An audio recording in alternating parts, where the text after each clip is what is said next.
Informasi ini belakangan menjadi sorotan pemirsa. Kunjungan studi tur pelajar Sekolah Dasar Kebangunan Cagar Budaya Tangsi Belanda, Kecamatan Mempura, Kabupaten Siak Riau, berujung kecelakaan. Bordes lantai 2 bangunan peninggalan kolonial Belanda ini runtuh pada Sabtu 31 Januari 2026 sekitar pukul 9 lebih 45 menit pagi hari, mengakibatkan sejumlah siswa dan seorang guru mengalami luka-luka. 9 siswa dan 1 guru mengalami luka-luka dalam peristiwa tersebut dan cedera yang dialami antara lain luka robek di kepala dan kening, memar pada tangan, serta bengkak pada kaki dan nyeri di bagian pinggang. Lebih lengkapnya, terkait peristiwa ini kita sudah terhubung bersama rekan Mayonal Putra, wartawan Tribun Pekanbaru. Rekan Mayonal Putra, silakan informasi lebih lengkapnya terkait insiden ini, rekan. Baik, rekan Justina dan Tribuners dimanapun berada. Benar sekali bahwa ada 17 orang dalam rombongan studi tur SDIT Rawangkau, Kecamatan Lubuk Dalam, Kabupaten Siak, yang mengalami kecelakaan di bangunan cagar budaya Tangsi Belanda, Kecamatan Mempura, Kabupaten Siak, pada 31 Januari 2026. Rombongan studi tur ini terdiri dari 55 orang, yaitu murid dan para guru. Nah, setibanya di eh, Tangsi Belanda, salah satu bangunan kolonial yang memang menjadi destinasi wisata sejarah di Kota Siak, mereka langsung membeli tiket dan anak-anak langsung mengikuti beberapa alur dalam gedung tersebut. Nah, kebanyakan di antara mereka langsung setelah di lantai 1 mereka naik ke lantai 2, di mana mereka naik dengan tangga dengan struktur kayu.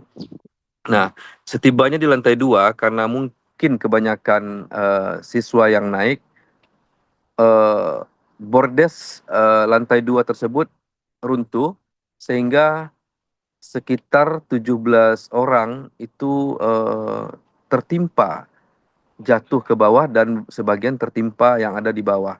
Tingginya sekitar 4 meter. Nah, dari peristiwa tersebut sekitar 17 orang mengalami luka-luka, mulai dari luka ringan sampai luka berat. Dari 17 orang, 10 orang dilarikan ke rumah sakit RSUD Tengkurafian Siak. Dari RSUD Tengkurafian Siak, 1 orang dirujuk ke RSUD Pekanbaru, RSUD Provinsi Riau di Pekanbaru karena mengalami luka berat. Nah, kami telah menelusuri penyebab kejadian ini, rekan Tribuners dimanapun berada. Ternyata bangunan peninggalan Belanda ini sejak direstorasi pada tahun 2018 dan 2019 tidak ada lagi perawatan yang rutin dilakukan oleh Pemda Siak. Nah, akibatnya banyak struktur bangunan yang terdiri dari kayu itu dimakan rayap dan lapuk. Nah, sementara pada hari kejadian itu ada puluhan orang anak-anak kelas 5 dan kelas 6 SD yang ikut naik ke lantai 2 bangunan tersebut, sehingga bangunan tersebut tidak lagi kuat untuk menahan beban. Maka terjadilah peristiwa yang tidak diinginkan itu. Nah, tadi kami juga sudah mengupdate informasinya bahwa Sekretaris Daerah Kabupaten Siak, Mahadar, mengatakan memang sejak direstorasi sampai saat ini belum ada lagi perawatan rutin dilakukan. Nah, sementara seharusnya dilakukan perawatan minimal 1 kali dalam 2 tahun. Nah, kemudian eh, Mahadar juga menyampaikan bahwa akan mengevaluasi kejadian tersebut, kemudian merestorasi kembali bangunan yang sudah runtuh tersebut. Ke depan akan diikutin saran dari tim ahli cagar budaya. Nah, terkait kasus hukumnya, sampai hari ini Polres Siak masih melakukan penyelidikan terhadap kasus tersebut. Nah, sementara kebijakan Bupati Siak, Dr. Afni, menutup sementara seluruh destinasi yang berbasiskan cagar budaya. Karena rata-rata bangunan-bangunan tua yang ada di Siak itu berkonstruksi kayu. Jadi Bupati Siak tidak menginginkan kejadian yang sama terulang di destinasi yang lain.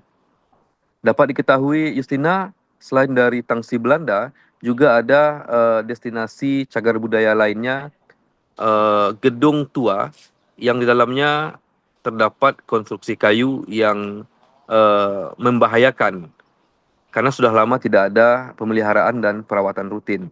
Seperti gedung Balairung Sri, itu merupakan gedung yang ada sejak zaman Kerajaan Siak lantai 2, di mana lantai 2-nya berkonstruksi kayu.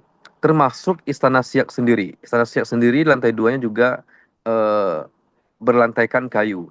Nah, jadi seluruh destinasi berbasiskan gedung cagar budaya tersebut sampai hari ini masih ditutup untuk sementara dan kita masih menunggu informasi kapan akan dibuka kembali untuk umum. Demikian, Justina.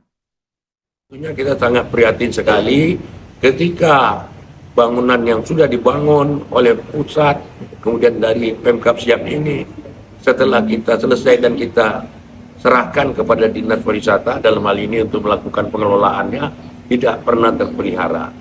Nah, tentunya inilah yang menyebabkan terkadang bangunan tua ini ya seperti nenek-nenek, kita merawat nenek-nenek. Jadi harus dirawat dengan baik dan betul-betul halus. Nah, ketika kita tidak merawat, ya akhirnya seperti ini. Di Tangsi Belanda ini masih banyak struktur-struktur bangunan yang menggunakan kayu. Makanya kayu yang ada itu, yang dulunya hancur, kita upayakan kelas kayunya sama. Namun namanya ditinggal di alam, ini tentu akan banyak menimbulkan rayap-rayap yang menggerogoti dari kayu tersebut. Semestinya pemerintah Kabupaten Siak harus melakukan perawatan, pemeliharaan secara berkala dan selalu melakukan pemeriksaan terhadap struktur bangunannya. Karena terus terang sebenarnya Siak sudah mempunyai perangkat yang sudah cukup. Siak sudah mempunyai tim ahli cagar budaya, kemudian juga sudah punya tim ahli bangunan gedung cagar budaya. Nah, artinya semuanya sudah lengkap, tinggal lagi bagaimana untuk melaksanakannya. Di saat itu sampai dengan tahun 2024, sebenarnya Kabupaten Siak tetap sudah melaksanakan pemeliharaan pengontrolan dari bangunan-bangunan cagar budaya tersebut. Tim ahli cagar bangunan